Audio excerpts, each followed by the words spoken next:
За тэгвэл хэдүүлээ аюургаа сэдврүүгээ орё дөө нэг цаг Монголын цагаар. За манай хинээс зулаагаас эхлээд байгаа улсынхаа цагнуудыг нэг хэлээчгөө. Германд Одоо 7 цаг 10 минут. 7 цаг 5 минут болж байна. за Америкт шөнийн 12 цаг болж байна. шөнийн 12. Япон Өдрийн 2 цаг 5 минут. 2 цаг 5 минут. Австрал 3 цаг 5 минут. 3 цаг 5 минут. За хэдүүлээ тэгвэл өнөөдрийнхөө дугаарыг эхлүүлчихье. За тэгэхээр бид нэр энэ удаа болохоор аль улсад хүүхэд өсгөхөд бас тохиромжтой вэ гэдэг талаар ярилцъя гэж сонгосон байгаа тийм. Тэгээ энэ ундаас яг харж байхад манай Алтан Эрдэнэ маань арай хүүхэдтэй болж амжаагүй байгаа хэ. Тэгээд Тийм ээ. тэгэхдээ яг бас ерөөхдөө зүгээр юугаар практик биш онлоор ярьчихад болно доо. Яг би өөрийн ажигласан гаднаас нь харсан туршлагаасаа ярина. Тэгвэл манайхаа өөрсдийнхөө нэг гэр бүл хэдэн хүүхэдтэйгээ нэг танилцуулаад явчих уу?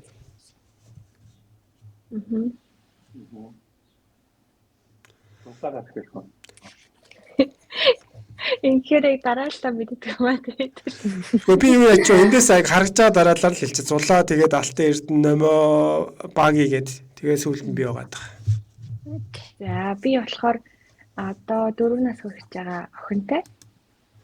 Тэгээ нэг хүүхэдтэй. Нөхрийн хамт амьдардаг. Нэг хөвгтэй, нэг нөхөртэй. Нэг нөхөртэй, нэг хүүхэдтэй. За би болохоор хүүхдгүй. Ганц би Америкт байдаг.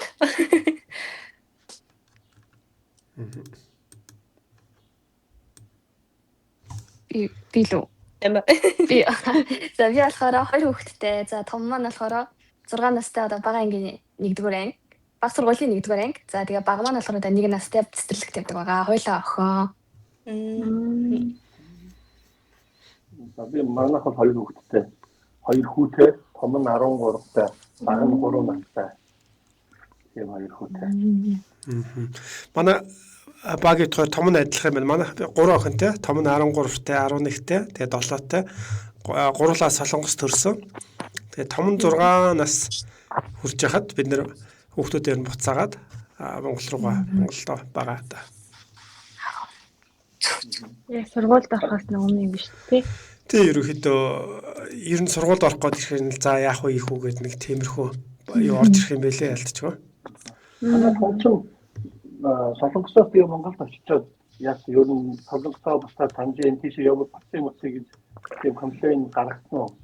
Үгүй яг юу яасан л да. Ер нь бол Монголдоо ирээд ялтч нөгөө үеийн тоглох хүүхдүүд ихтэй тий. Монголд бас давуу талууд их байсан болохоор харьцангуй гайгүй. Тэгээ 6 настайдаа ирсэн болохоор энэ аав ээжийнхаа илүү үгээр гэдэг ч юм уу тэр талаараа бас нэг комплейн дээр гайгүй зүр Солонгос тоглоомын талбай тэр арай нөгөө төлхөө өгүүлдэг тиймэрхүү юмнууд байсан. Хэлний хувьд тааж байсан уу? Хэлний хувьд гайгүй бид нар ч өөрсдөө нөгөө гэртээ монголоор ярьдаг. Яг нөгөө хэлний асуудал ч хамгийн чухал байсан болохоор одоо нэг юугаар ер нь бол нэг анзаарсан чинь одоо 2 хүүхэд маань цэцэрлэгт явдаг байхдаа хоёулаа тийм юугаар солонгосоор хоорондоо ярьдаг. Тэгээ ер нь за солонгос хүүхдүүд болох гээд байна да гэдэг юунаас асуудлаас болоод тэгээ бид нэрээс буцах шийдвэр гаргаж ирсэн байхгүй юу? Одоо хэрвээ би дулаа номер 2-оос асуувал одоо ингээд шууд ингээд маргааш ч юм уу энэ сардаа ч юм уу багтаад гэр бүлээр ингээд Монгол руу буцъя. Одоо Монголд очиж амьдрья гэдэг тийм шийдвэр гаргах юм бол хамгийн түрүүнд тооёрт одоо юу бодогдох вэ? Хүүхдээ хүмүүсээс нь асууж байгаа шүү дээ. Надад бол шууд гэлээ амар мэдэрч төрж штэ. Яагаад энэ орчиндөө нөгөө манай хүүхдээ айгуу дассан. Монгол хэлээ маш сайн ойлгодог хэрнээ бас эргүүлж ярихтаа тийм сайн бас биш. Тэрийг бит хоёр засгаж айгуу хичээж хэлээгээ засгаж чих нь хайшин юм би одоо хүчлээд байгаа чинь байхгүй. Бит хоёр бол дандаа монголоор гэртээ ярьдаг охинтойгоо. Тэгээд манай монголоос хамаатнууд ирэхээр дандаа миний охинтой бас монголоор ярьдаг. Эсрэгээрээ чи монголоор ярихгүй бол ойлгохгүй штэ гэж ингээл тэгэнгүүт яг ингээд анзаархаар хинтээ ярьж байгаа шалтгаалаад ингээд өөрчлөгдчихдөг байхгүй. Тэгэхээр бас хүүхэд хамаагүй хурдан л сурдаг байх гэж боддог. Хэлний хувьд бол би нэг амар том асуудал хардггүй. Шууд утгаараа нөгөө нэг нийгмийн сайн тий мэдхгүй болохоор би өөрөө яг үнийг хэлээ сайн мэдхгүй учраас мэдхгүй болохоор л жоохон санаа зовоод идэв л да. Одоо Монгол багш нар нь ямар эдийн цэцэрлэгийн ямар ахын төлбөртэй төгстэй юм уу төлбөргүй төгстэй юм уу төлбөртэй төгсөн ч гэсэн тэнд нь яг ямар хүмүүжлэлтэй хүүхдүүд байх бол тий нөх нэг одоо гадуурхах болов яалтчгүй хэм маяг нь өөр байгаа штэ гэж тэгэл цаашлал эрүүл мэндийн салбар нь яах вэ яг ингээд тулаад ирэх юм бол асуудал гарах юм бол хэр их одоо мөнгө төгрөг байж ийдтэй асуудалгүй аюулгүй юм шиг мэдрэмж авахгүй тий гэх мэтчлэн тэгэл одоо тоглоомын талбайгаас эхлээл ингээд бүр тийс өөр болж эхлэх юм шиг санагддаг л та. Гэхдээ яг уу мэдээж өөртөө монгол хүмүүс болсон хайна очоод яаж хийж байгаа л учраа болно. Тэгээ учраа олсон зөндөл хүмүүс байгаа юм шиг байлээ. Тэгээ иймэрхүү асуудлууд ялангуяа боловсрол нийгмийн хэв маяг одоо манай охинд ямар байдлаар нөлөөлөх вэ гэдэг миний хувьд л чухал байх бах. Тэгээд эрүүл мэндийн салбар дээр асуудал гарах юм бол шууд ямар утгаараа бид нарт дарамт ирэх вэ гэдэг утгаар санхүү талаас үү сэтгэл зүйн талаас үү тэрэн дээр илүү их санаа зовох бах та. Монголтай холбоотой яг хүүхдүүдийн асуудал байвал би нөгөө ямар байгааг танилцуулаад явж болно шүү солонгос гэхээсээ илүү. Тэгээд хэдүүлээ яг одоо эхний ээлжинд хүүхдтэй болохоор төлөвлөжсэн үеэсээ тий одоо магадгүй зарим нь бол хүүхдтэйгээ цуг очисон байгаа. Зарим нь бол одоо наана очиод ч юм уу тий хүүхдтэй болъё гэдэг шийдвэр гаргах. За одоо манай Алтан эрдэнэ үед бол жишээ нь Америкт хүмүүс очиод хүүхдтэй болох юм юу нэлээд түгээмэл байдаг байх тий. Ягаад бол иргэншил авдаг ч гэдэг юм уу.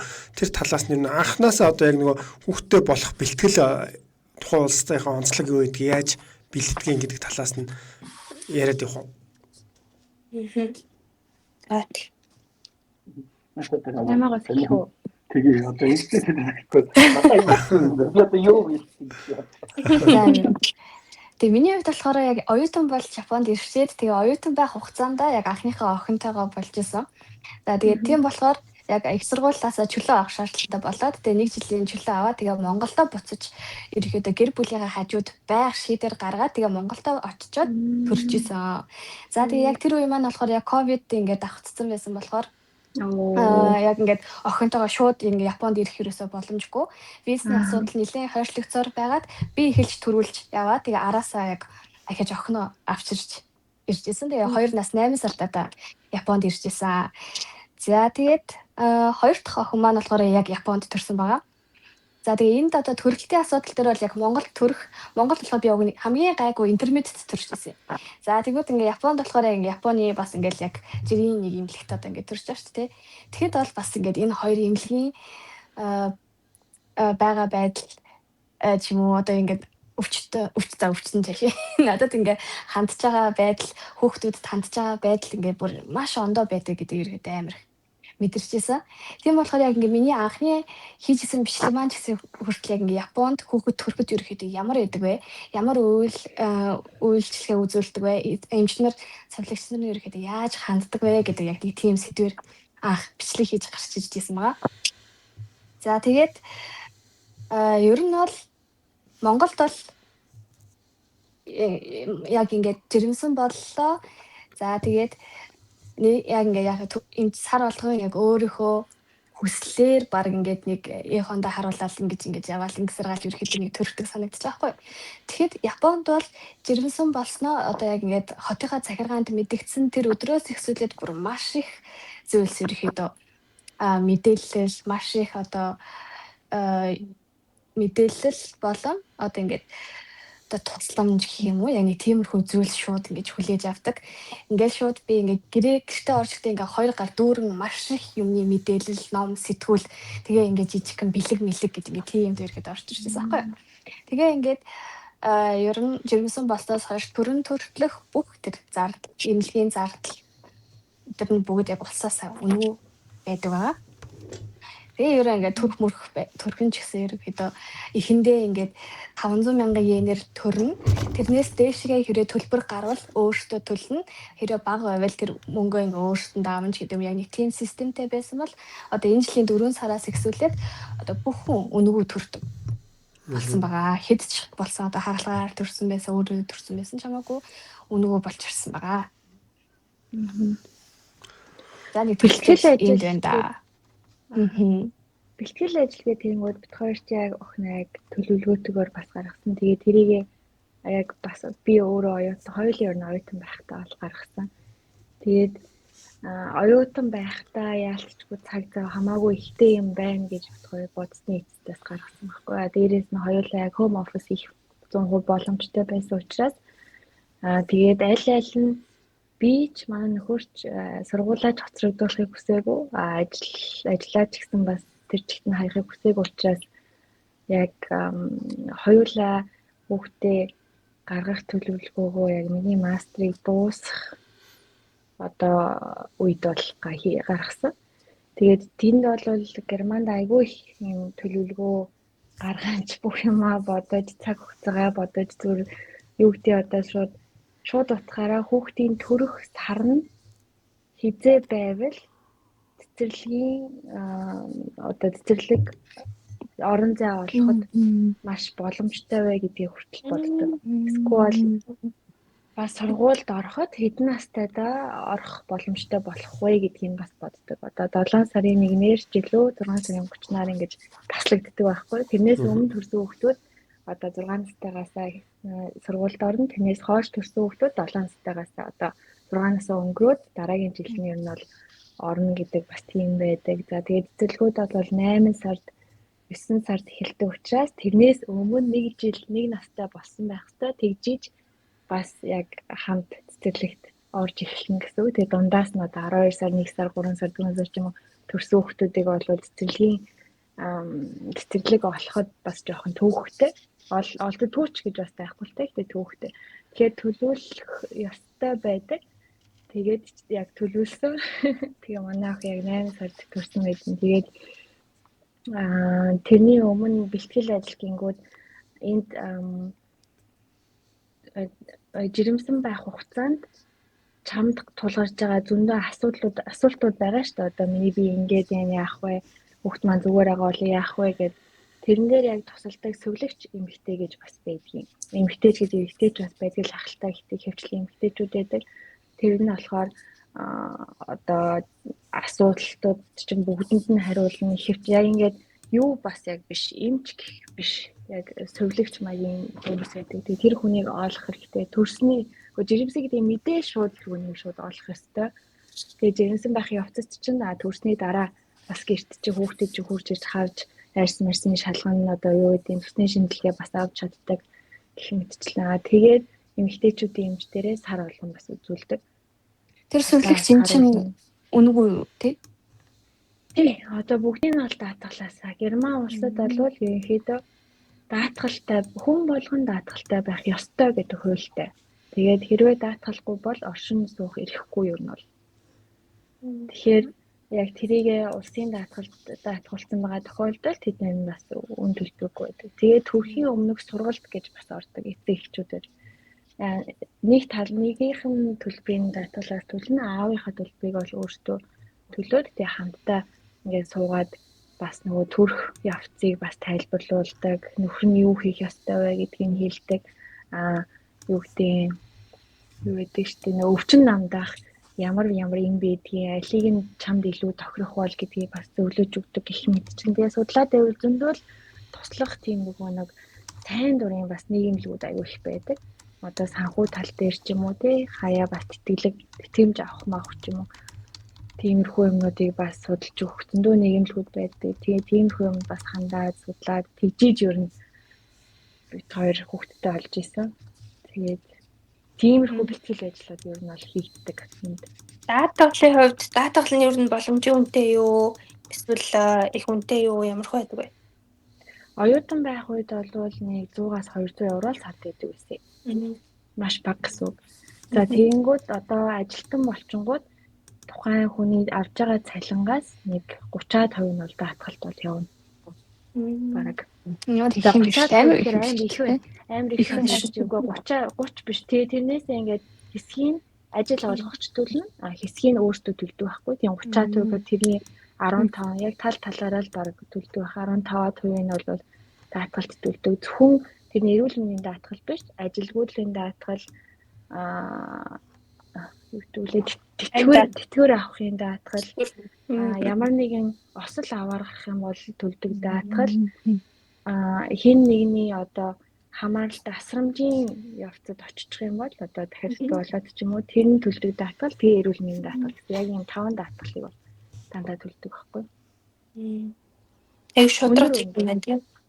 Тийм. Цалин их авч байвал их төлнө гэсэн, бага авч байвал бага төлнө гэсэн. Тэр гоё юм байна. Ажлын яг систем юм тийм баг те. Их цалин авах юм бол яг нөө хуваараа яг өндөр болоод баг авах юм бол яг баг татвартай. Манай болохоор манай том хөө Монгол төрөөд тэгээд баг хөө маань энэ төвчд баггүй. Тэгээд яг нөгөө энэ хоёр улсын ялгааг энэ байм хамгийн сайн гэх юм одоо нөгөө хүүхэд төрөх үеийн ялгааг хамгийн сайн гэдэг. Манай эхнэр үеийн төрөхдөө нэг арай нэг жоохон хүндрэлтэй нөгөө дутуу төрсөн төрхөөс ингээд өмнө нэг 2 сар марын өмнө төрсөн гэдэг. Манай том хүү яг хэлжсэн тэгээд хил гарантай гараад тэгээд манай эхнэр чинь эмнэлэгт 2 хоногт нэг хоног гэрсэн байхгүй. Тэгээд ингээд айгүй жоохон хүүхдтэй ингээд гараад тэгээд тэр үе яг залуус тэгээд ээж мэжээр хажууд байсан болохоор тэгээд ямар ч асуудалгүй тэгээд төрөл болсон. Энд чинь энэчээр хүүхдтэй болоод яг адилхан ингээд нөгөө эмчтэй үзүүлээд одоо нэг хяналтанд орно гэж байдаг тийм. Хяналтанд ороод тэгээд яг эмнэлгээ төрөх эмнэлгээ бүглээд тэр эмнэлгээр яг цаг тухайд үйлдэлтэй болж яваад энэ ч бас яг адилхан төрөхөөсөө яг 2 сарын өмнө манай их төрсөн байхгүй. Бас жоохон хүндрэлтэй төрөөд тэнгуү гинтлийн эмнэлэг болохоор нөгөө манай хүүхд чинь хэл 500 илүү 600 төрчихсэн манай баг. Тэнгуү нөгөө эхийн хэмжээд байх хугацаанд хүртэл одоо эмнэлэгт байх ёстой гэдэг. Эднийг одоо хуулийн даацдаг юм байдаг лээ. Тэгэхээр одоо манай хүүхд манай эхнэрээс төрчөөд 2 сарын хугацаанд яг инкубатор байх болж байгаа. Инкубатор байхаар инкубаторт нэг хонуулахаар хоногийн эмчилгээний самаараа доотлон $5,000. Тэгээд тэрнээс дээшээ нэг хоногийн. Одоо тэр эмнэлгийн одоо дарга гэдэг одоо эмчлэгч эмчнэрийн даргагийн хүн одоо битээ хэлээ.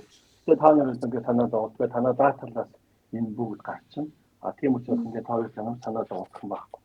Тэгээд манай эхнэрийг яг тусдаа сэтгэл зүйчтэй болоод сэтгэл зүйчтэй байн уулздаг болоод тэгээд ерөөсөө хүүхдээрээ өдөртөн л очино. Оройн бол эмнэлэгт нь эмчлэгч совлогчтой хамт манай хөө тэгээд инкубатор тэгээд байж идэг. Тэгээд бид хоёр 24 цаг ингээд яг камераар ингээд харж болно. Яг инкубаторын дээрээс ингээд камер ингээд суулгацсан. Яг яаж байгааг ингээд хараад ингээд хийж идэг. Тэгээд яг 2 сарын хугацаанд яг эмнэлэгт байгаад тэгээд яг тэр үеийг бодож байгаа байхгүй яг Монгол байхад ч гэсэн манай хүү яг 2 сарын өмнө төрөөс том хүү маань нэг хил 800 ч хэлсэн нэг арай жоохон том төрчихсөн. Тэгэхэд Монгол нэг юм 2 хоноод манай Монголд гарчихж байгаа байхгүй тийм. Шууд гэртний хүүхдийг гаргачихж байгаа юм уу? Инкубаторт хийхгүй юу?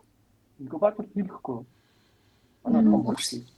Тэгсэн чинь манай багыг болохоор яг тэгж байгаа. Тэгээд их байх хугацаа үлдээ байх юм яа.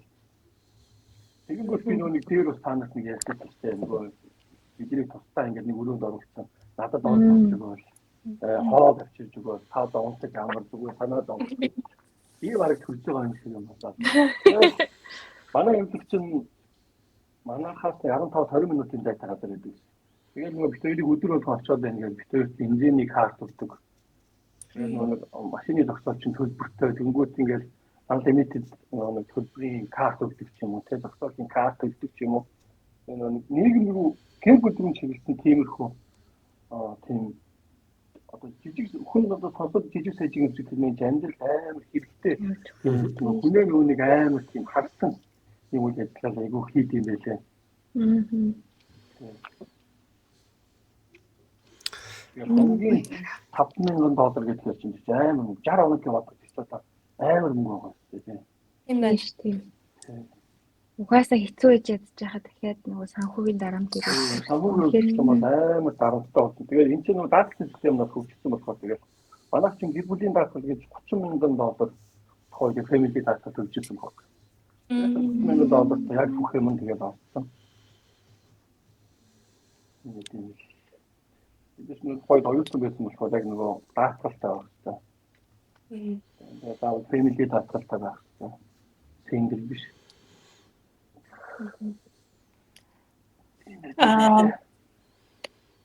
Америкийн хувьд болохоор ер нь бол нөгөө нэг монголчууд бол их төрдөг. Яг адилхан бүх улсад л тэгдэг бах те хүний нөгөө нэг эрх те хүн төрсэн газрынхаа иргэн болно гэдэг тийм эрхтэй. Тэгээд тэр бол нөгөө нэг constitution хуультай байдаг учраас тэгээд их төрхийг ирмэлцдэг. Ер нь бол яг хүмүүс миний эргэн тойрны яг ойрхон хүн бол төрж байгаагүй. Гэхдээ ер нь ингээд яриа сонсоод тахад Америкийн сувилагч одоо инженер одоо эмнэлгийн үйлчлэгээ айгүй муу гэж би бол сонсч ирсэн. Ер нь л жоохон care муутай, жоохон ерөнхийдөө ингээд цааргалаад байдаг ухааны юм ярьж исэн. Тэгээд одоо яг хөө эмнэлгийн тоног төхөөрөмж бүх юм бол сайн баг. Гэхдээ одоо ийм их resource, ийм их одоо care одоо та хэд ярьсан шиг бол би бол ер нь сонсож байгаагүй юм байна. Ямар ч байсан те нөгөө нэг өрхтөө юу яана хяналтандаа орно. Тэгээд өөрийн гэсэн нөгөө нэг gynecologist те эмэгтэйчүүдийн тэгээд эмчтэй байна. Гэхдээ яг тийм нийгмийн ажилтан ч юм уу эсвэл одоо гэр бүл төлөвлөлт эсвэл хүүхдийн тийм сургалт мургалт гэж ерөөсөө би сонсож байгаагүй. Хүмүүс өөрсдөө хүсвэл тийм тусдаа бизнес үс байдаг байх. Эдгээрт бол явж хүүхдээ яаж унжуулах сонсож байна. Тиймэрхүү юм байдаг. Тэгээд төрсөн хүнээс сонсож байхад бол нэг хідэн л нэг өлгийн мөлгийг өгсөн л гэж сонсож ирсэн. Тэгээ нэг амар бол тийм их юу байхгүй. Тэгтээ маш үнэтэй. Маш үнэтэй гэж бол сонссон. Багийнхын ярьсан шиг бас үнэтэй байх гэж би бол таамаглаж байна. Одоо тийм бол гайхгүй. Даатгал нь ороод бүр амар өндөр төлөвлөлттэй юм шиг сонсож ирсэн бол. Тийм. Даатгал бол бас нэг амар coverлгүй юм шиг байгаа юм. Харин тийм шиг байгаа. Тийм. Би нэг бичлэг үзсэн чинь хагалгаагаар хүүхдэд нь төрсөн. Тэгээд ээжээсээ хол байгаа үед ээж нь очиж уулзахын тулд мөнгө төлж ингээд. Тэр ингээд нэг очиж уулзахад $30 төлж ингээд. Тэгээ ингээд бүр бүх юмд ийм амар мөнгө төлдөг. Яаж Америк гэхээр ерөөсөө өвдөж болохгүй л юм шиг ерөөсөө тийм санагддаг шүү дээ. Аюу бүх юм үнэтэй. Тийм. Би бас нэг ээжээс сонсч ирсэн нөгөө нэг өвчин амдахыг питауруулна штэ. Нуруулаад тарьдаг. Тэрийг тариулах юм бол мөнгө нь бүр ингээд нэг удаагийн тарилт нь $1800 ч илүү гэж сонссон. Тэгээд ингээд өсөөл хэдэг. Тэгээд нөгөө нэг ингээд бийл нь ирэхээр ингээд уушингууд тэг ингээд бараг $30-40 мянган ганцхан хүүхдээ өөрөө төрүүлэхийн тулд тий. Тэр хүн чинь өөрөө бүх ажлыг хийж байгаа. Өөрөө тээж байгаа тий. Тэгэхэд тэгээд тийм их мөнгө гардаг гэдэг. Гэхдээ яг өвдөх хэрэггүй гэдэг нь бол үнэ Америкт одоо би жишээ нь одоо юу insurance бүх юм байгаа ч гэсэн л ингээл аюу хэцүү байдаг байхгүй юу? Амралт ч өгөхгүй те ингээд work life balance айгу багтаа тэгэл хүүхдтэй хүмүүстэй яадаг байна гэж би бол ер нь л гайхаад идэв. Заавал тэгээд ажиллаа хийн. Одоо аавуудын амралт гэж өгөхгүй те ээжийн амралт гэж өгөхгүй 2 сар марл болдог гэсэн хүүхдээ төрүүлээд тэгээ буцаад ажилдаа орох хэвээр. Эсвэл бол чамайг орлохгүй байгаа. Энэ чамаагүй чиний ажлыг хийн гэл тэгдэг. Тэгээд аав нь болсон хүнд бол ямар ч бүр амралт авахгүй.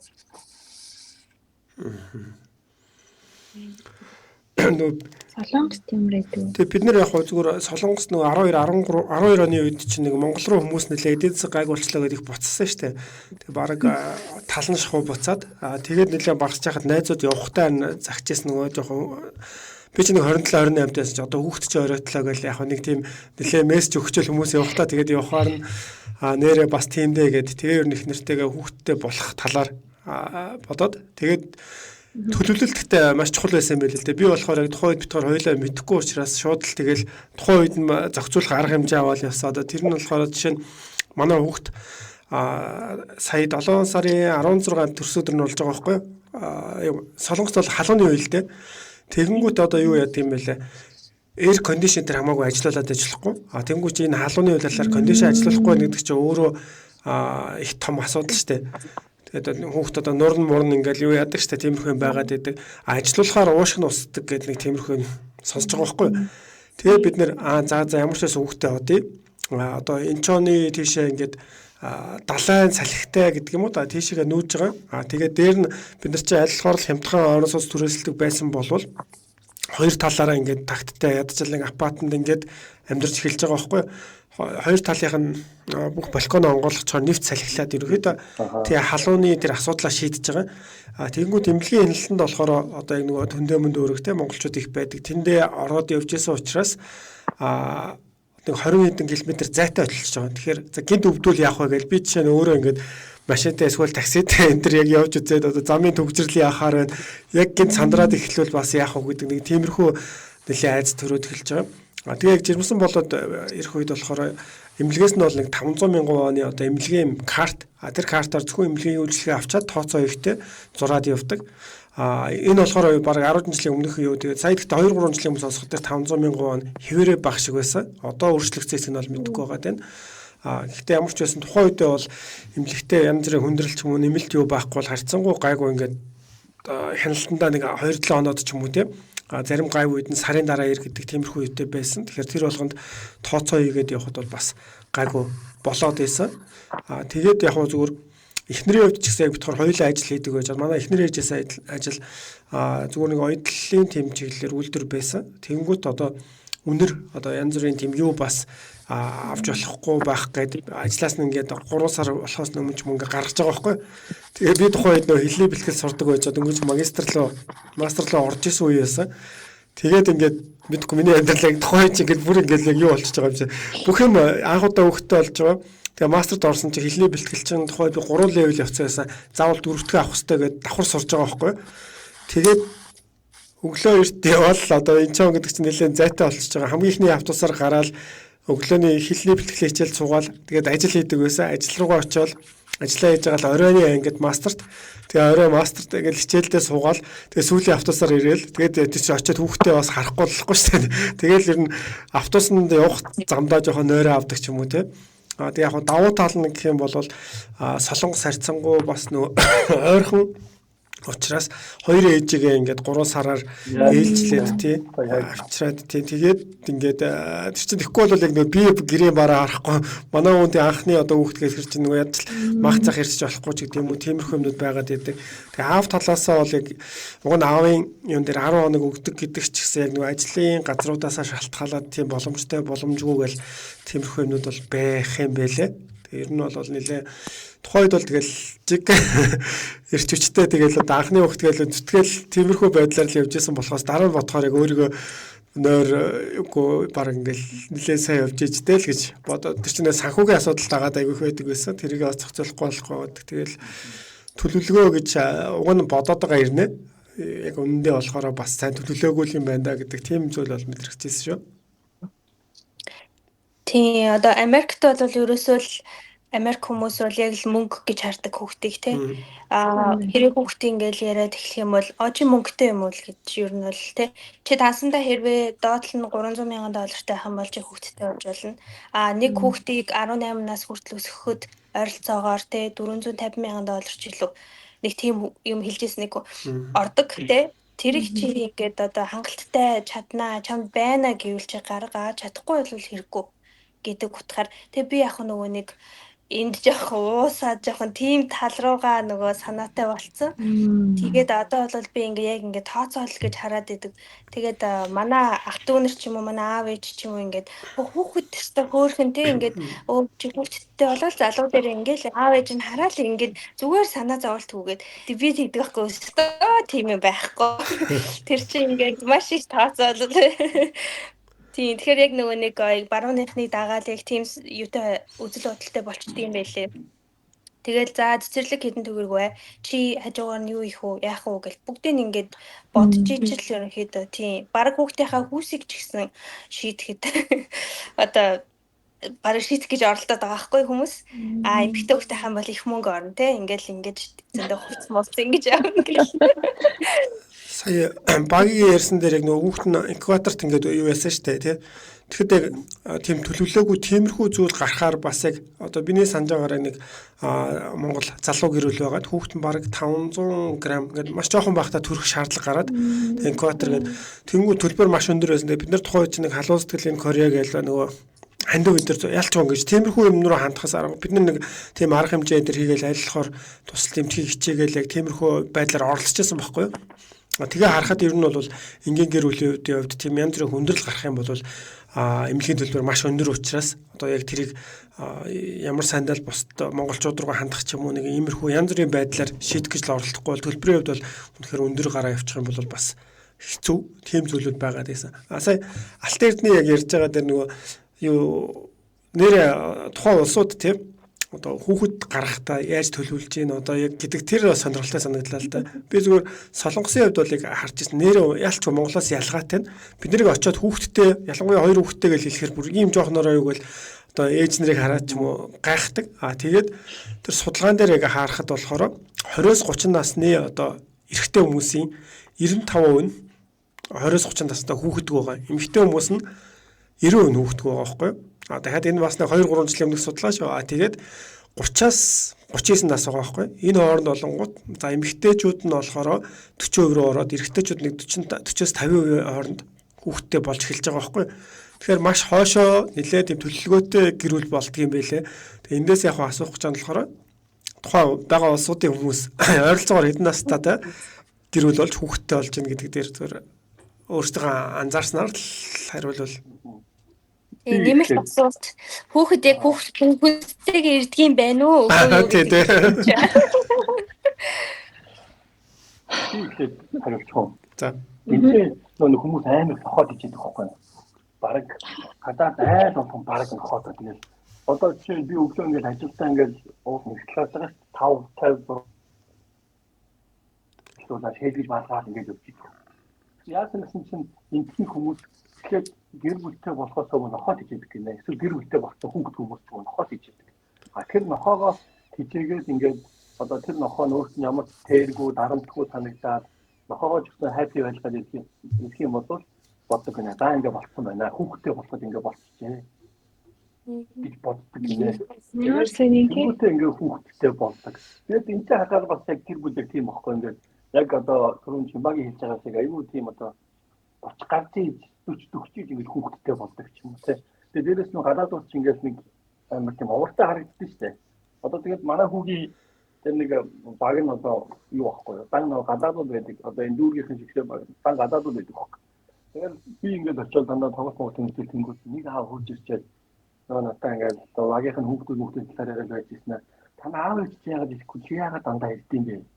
Би бүр 2-3 удаа асуугаад би бүр ойлгохгүй байгаа болов гэж би одоо бүр нэг тийч шокнд болсон. Тэгээд ингээд даваа ингээд манай хүүхдтэй гэдэг чи ах нь биш юм уу? Тэгээд ингээд харахаар яг манай хүүгийн тэр багийнхан аав ээжүүд нь яг л нэг тийм өвөө эмээ гэсэн юм уу те. Яг ингээд нэг 40 хүчтэй хүүхдтэй болсон. Тэгээд одоо нэг 52 3-тай яг том хүүхд нь одоо жишээ манай хүүхдээ хэлцүүч гэдэг юм уу. Яг тийм л үт юм билээ. Энтхийн гэр бүл төлөвлөлт нь бол тэгээд бас нөгөө өөрчлөлөө бас нөгөө хов хүнийхээ бас нөгөө юугаа боддог байх гэж боддог юм нөгөө одоо нэг сурч боловсрохч байд юм уу хов нөгөө ганц бие явахдаа нэг үзэх ёстой юм гэл нэг ярьдэн шүү дээ. Одоо сүүлийн айгүйх ярьдаг болчиход байгаа. Тэр мэлийгээд одоо айгүйх одоо шийдээд ханжиж юм уу гэж бодсон шүү. Одоо яг тодорхой хэмжээний яг хадгаламжтай болоод нөгөө соёлын ялгаад байгаа л да. Тэгээ аав ээж нь бас хэлсэн. За чи ийм болж ийж гэр бүлтэй болохтой, хүүхдтэй болохтой, түрүүний малтаг гэдэг шиг за чи дансандаа доотлох 300 сая доллартай байх ёстой ч гэдэг юм уу те. Яг тийм их хөвөл байдаг байх гэж би яг бодсон. Энд болохоор бас ажиллаж байгаагаар ер нь эмэгтэйчүүд, ер нь эрэгтэйчүүд ч гэсэн 30 гарч ижил хүүхдүүдтэй болтой. Тэгээ тэр нь гэтээ миний бодлоороос багийнхан хэлсэн шиг нөгөө нэг өмнөх юмнуудаа хийж дууссан гэдэг мэдрэмж авч хэлэхээр л илүү хүүхдтэй болъё гэдэг төлөвлөгөөрөө орсон юм шиг санагдаад байгаа байхгүй юу? Тэрнээсээ яг амар хүсээд за би яг 30 хүрчиж идэр гэсэн яг лимит бол тогтоохгүй. Тэгэл 18 нас хүрээл идэр чинь их сургуульд орно, их сургуульд орчвол их сургуульд орох нь орно, өмнө нь скол ажил хийгээд явчих болно. Тэгээ тодорхой хэмжээний мөнгө цуглуулад өөрийн гэсэн байртай болоод энд нөгөө байр олох юм айгүй хэцүү байхгүй. Ялангуяа том хотуудад бол маш үн төлбөртэй. Тэгээд чи ядаж нэг хүүхэдтэй болж ивэл дорож нэг 2-3 өрөөтэй дорож байхгүй бол чи болохгүй штэ гэдэг нэг жоохон тийм үзэл бодолтой. Тэгэхээр эхний ээлжинд юм санхүүгийн асуудлуудаа илүү тогтворжуулж иж байр орчноо бас эхний ээлжинд бас 5 тухтай хүүхдэд 5 тухтай болгож иж яг хүүхдээ гаргахыг илүү эрмэлздэг юм шиг санагдаад байдаг. Тэгээ яг 20 хэдтэй за 20 дуусгаж байгаа юм уу тийм хүмүүс бол жоохон эрттэй орно. Тэгээ гэхдээ бас тэр нь ингээд эрт гэдэг утгаараа шууд муу гэж ойлгохдохгүй зүгээр хэрвээ чи одоо юу гэдэг нь санхүү дээрээ өөрийнхөө байр амьдрах орчноо ерөнхийдөө хүүхдэд ээлтэй хийх одоо бэлтгэсэн байх юм бол нийгэмд юу гэдэг тэр нь окей тий ойлгохоор ч юм уу тий бас тэгэж бас жоохон хүлээгдэж авдаг юм шиг миний өнцгөөс бол харагдаад байдаг.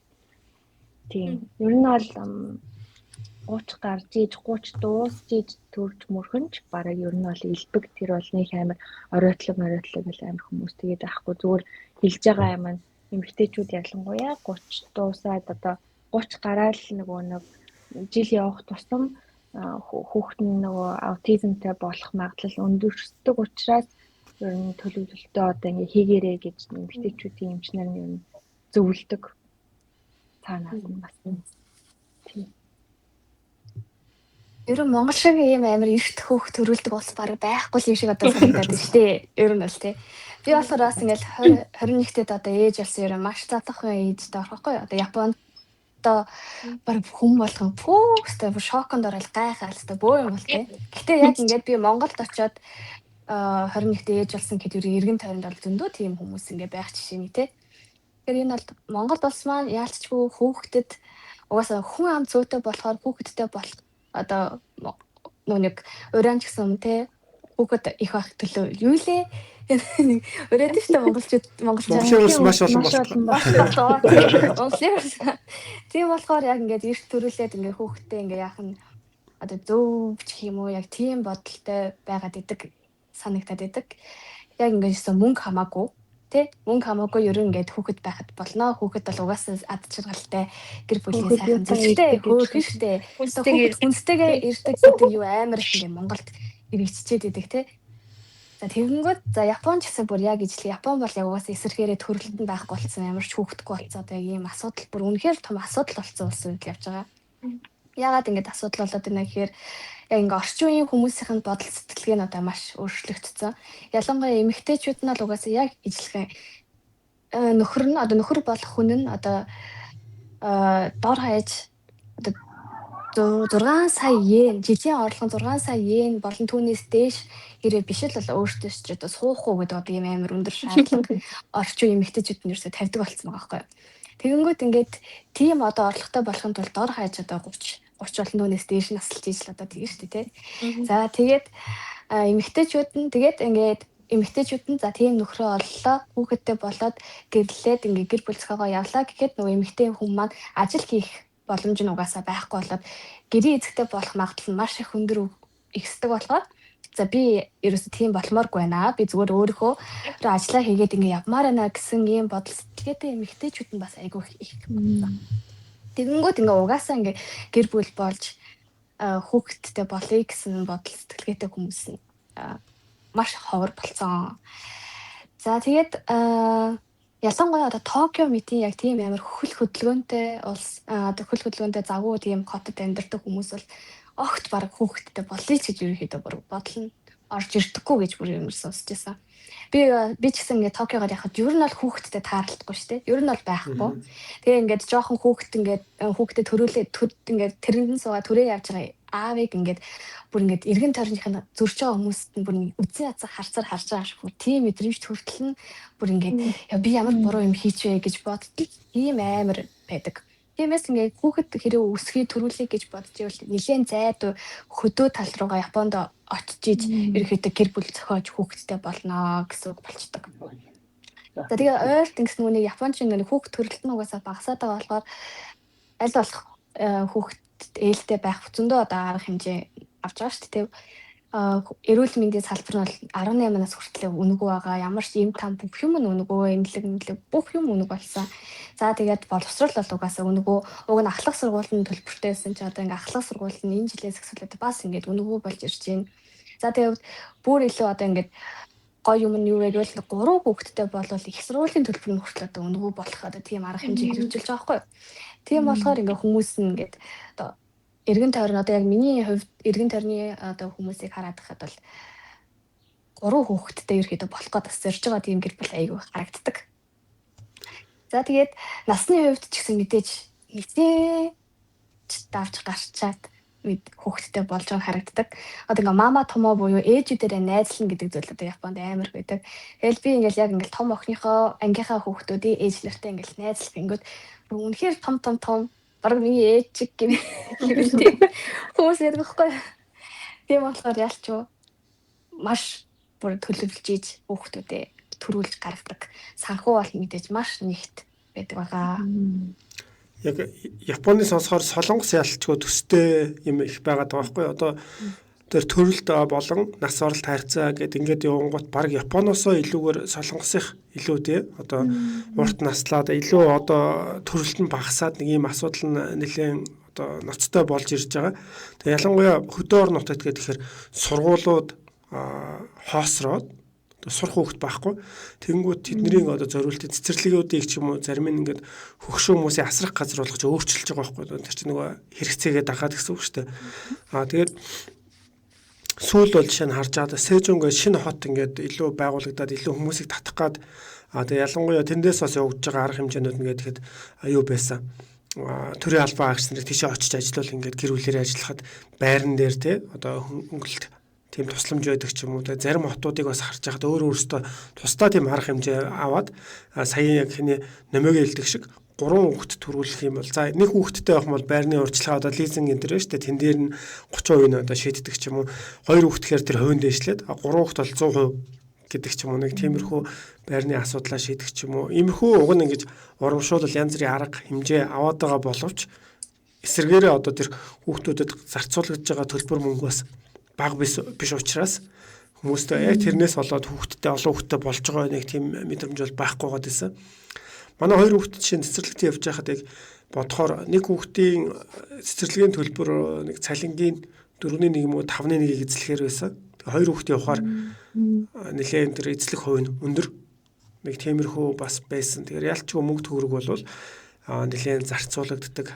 Тэгээд ялангуяа хүүхдүүд томроод ирэх тусам хажуугаар нь одоо заавал таеквондо сургалтууд англи хэл ингээд иймэрхүү юмнуудад явуулсан тэднийхэн төлбөр өндөр тийм юмд явуулахгүй байлаа гэхэд ер нь бас одоо муугар хэлдэг ч юм уу тийм би ингээд өмнө бас мэддгүү байхад хоёр адилхан юм орон сууцны орол аппатууд байгаа байхгүй тэгэхэд ингээд яг зохион байгуулалтыг хараад яг тэрийг бид нар бол ингээд анзаарахгүй ирнэ за энэ нь одоо нэг 2 3 өрөө байртай одоо зохион байгуулалттай нөгөөх нь нэг 4 өрөө ч юм уу 3 өрөө 4 өрөө дэлхүү тийм одоо тэгэнгүүт чинь нэг нь сараар хөлсөлдөг одоо түрээсээр орон суучдаг нэг нь худалдаж авсан ингээд тэрнээсээ шалтгаалаад ингээд бас зэрэглэл тогтоогоод юм уу жоохон түрээсийхт байх юм бол одоо ядуу бурайд орох гэдэг шүү дээ тийм иймэрхүү гэж хүлээж авах гэдэг нөгөө талаараа заавал ингээд тэр юу үнэлэмжүүд жоохон дээшээ доошоо тиймэрхүү юмнууд нэлээд байгаад байдаг өрсөлдөөн байгаад байдаг тэгэхээр тэр талаасаа бодонгод одоо солонгос хүмүүсийг залуу хүмүүсийг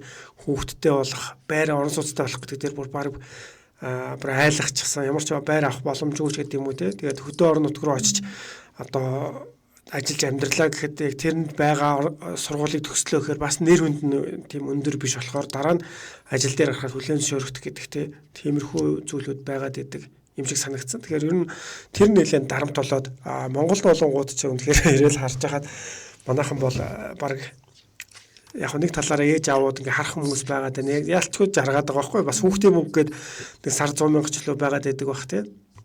Тэгээ энэ болгоныгоо харахаар тэгвэл манайхан бол баг нэг талаараа эртхэн төрчөөд 2 3 хүүхэдтэй болоод хүүхэд нь баг зэрэг томроод ирэхээр одоо хувийн тий одоо карьер гэдэг юм уу эсвэл өөртөө цаг зарцуулъя гэдэг нэг тиймэрхүү бас хандлага бодлоо байгаа шиг байна. Тийм. Миний харж байгаа үнцэг болохоор Америк, Монгол хоёр бол яг тис одоо хоёр туйл гэж хэлж болно. Америк бол яг л одоо тайлтай адилхан л та. Яг ялгаа нь юу харагдаж байгаа гэхлээр нөгөө нэг Америкт бол би хүн байхгүй. Миний хүүхэд бол тустай хүн. Чи миний хүүхэд гээд миний өмч биш. Чи надад юу ч өөх ирэхгүй. Өөргөө те. Тийм би чамайг ингээд яаж гэх үгдэггүй чи бол тустай хүн би бол тустай хүн. Тэнгүүд би чинь одоо ингээд нэг удаа хүн болоод төрсөн юм чинь би өөрийнхөө амьдралаар амьдрмаар нь штэ. Би шоудад ингэж ямаар байна. Би тэгээ туртай хоббигоо хиймээр байна. би нэг хүний ээж гэдгээр ингэж амьдрмаар байна гэж байгаа байхгүй юу. Тэгээд ингээд би яг энэ хүн болж төрснөөрөө ингэж амьдрчаад тэгээд хэрвээ би өөр нэг хүн ингээд энэ хороо дээр авчир гэх юм бол окей. Тэр үедээ л болно. Тэгээд бол өөрийнхөө эрх чөлөө болон өөрийнхөө одоо эрх үүргийг хамгийн түрүүнд тавина. За тэгээд ингээд одоо сэтгэлээ нийцсэн хүнтэйгээ суулаа ингээд за хүүхдтэй бол юм бол гэх юм бол тэгээд нөгөө санхүүгийн асуудал те тэдгээр орж ирнэ. Насны хувьд гэх юм бол ер нь 30 нэлээд гарсан үедээ хүүхдтэй болдог харагддаг. Тэгээд Америкчуудын нэг онцлог нь гэх юм бол маш ойрхон 2 3 хүүхд гаргацдаг. Тэгэл болно.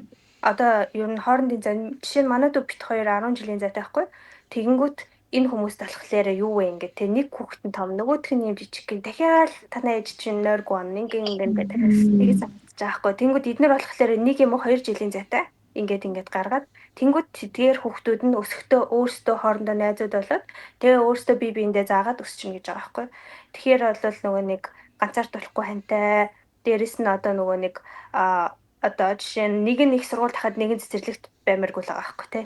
Тэнгүүд ер нь бол төстэй байдлаар өсөхийн тулд тэгээд дээрэс нь бол бүх зүйлээр бол айгүй дэмждэг. Америкчууд бол маш нөгөө нэг нээлттэй сэтгүүлтэй учраас хүүхдээ хитрхи дураар нь байлгадаг юм шиг надад санагддаг. Одоо ингээд хоолны газар ингээд сууж илаа гэхдээ чи ингээд дөнгөж ярьж байгаа нэг настай 2 настай хүүхдээс юу идэх юм бэ гэж ингээд асуучдаг байхгүй ээж нь. Зүгээр л ингээд юу ч хамаагүй Монгол ээжүүд бол тэ за чи энийг идгээл ингээд тавиад өгч штэ. Тэнгүүд чи яг юу идэх юм? Шарсныг идэх юм уу? Часныг идэх юм уу? Гэр ингээд бүх сонголтыг анханаас нь хийх гээд байдаг. Тэр нь дараа нас жоохон өөрт нь хэцүү юм шиг санагдаад байдаг. Хитрхи нөгөө нэг сонголт одоо хийдэг учраас нөгөө талдаа болохоор монголчууд надад юу санагддаг вэ гэхээр нөгөө чи миний хүүхд юм бол чи надад өртөө гэж байгаа юм шиг надад санагддаг байхгүй. Чи миний хийгээгүй мөрөөдлийг хийх ёстой. Чи миний хүрээгүй газар хүрэх ёстой. Чи бодол одоо чи намайг буцаагаад ингэх ёстой гэсэн маягтай одоо жоохон ажиглагддаг Америкчуудтай харьцуулахаар. Тэгээ Америкчуудад л ерөөсөө тийм байхгүй. Одоо 18 хөрөнгүүд нь гэрээсээ хөөгөө олждаг гэдэг юм бол мулдан штэ тий. Тэнгүүд тэр чи яг үндэ бол тэр хүнийг хөгжүүлэх гэдэг нь өөрөө бас тайван амьдрах гэдэг байгаа байхгүй юу. Тэр хүн бол тий өсөхгүй бас зөндөөл юм болж байгаа штэ тэр хүүхдийг.